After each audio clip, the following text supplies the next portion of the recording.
What are the best practices to have sugar under control when you have an ulcer? అంటే ఏంటి, మనకు కానీ కాలుకి ఏదైనా పుండు పడింది అంటే బ్లడ్ షుగర్ మేము ఎలా కంట్రోల్ పెట్టుకోవాలి డాక్టర్ గారు, ఎందుకంటే ఆ బ్లడ్ షుగర్ కంట్రోల్లో రావట్లేదు అడుగుతారు. ప్రాబ్లం ఎక్కడ వస్తూ ఉంటుంది అంటే, ఎవరికైనా కూడా పుండు ఉన్నది పాదంలో ఉన్నంటే వాళ్ళ షుగర్ ఆటోమేటిక్లీ పెరిగిద్ది పుండు వల్ల. ఈ షుగర్ పెరగడం వల్ల ఈ పుండు కూడా పెరిగిద్ది, ఇంకా రెండు తోడు దొంగల్లాగా పెరుగుతూ ఉంటాయి. కాబట్టి you have to control both of them. Both sugar కూడా కంట్రోల్ రావాలి, ఇంకా ఎక్కడైనా బాడీలో ఇన్ఫెక్షన్ ఉంటే అది కూడా కంట్రోల్ తెచ్చుకోవాలి.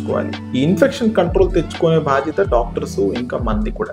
దీంట్లో షుగర్ కంట్రోల్ చాలా ఇంపార్టెంట్ భాగం. ఈ షుగర్ కంట్రోల్ కోసము 2 విధానాలు ఉంటాయి. ఒకటైతే diet modification is very very important. But patients ఏం అర్థం చేసుకోవాలి అంటే, నాట్ జస్ట్ డైట్. ఎందుకంటే అందరూ ఏంటనుకుంటారు, నేను నార్మల్ గానే తింటున్నాను అయినా కూడా షుగర్ బాగా పెరుగుతున్నది అంటే, దానికి ఆన్సర్ ఏంటంటే, usually sugar is one a genetic disease also. ఎందుకు అంటే దానికి ఉండే లోపాలు ఓన్లీ డైట్ వల్ల కాదు, ఇన్సులిన్ రెసిస్టెన్స్ కూడా ఉంటుంది, ఇన్సులిన్ లోటు కూడా ఉంటుంది, దాంతో పాటు డైట్ ఉంటుంది. కాబట్టి మనం 3 కలిపి తీసుకోవాలి. దాంతో పాటు మనకి ఏదైనా ఇన్ఫెక్షన్ ఉంటే దాన్ని కూడా కంట్రోల్ చేసుకోవాలి. 4 కానీ కలిసి మెలిసి నడుస్తేనే దాని ట్రీట్మెంట్ దొరుకుతుంది. Last but not the least, where the podiatric role is there, that is diabetic foot ulcer control. అది కూడా ఇంపార్టెంట్ భాగం షుగర్ కంట్రోల్లో. Thank you.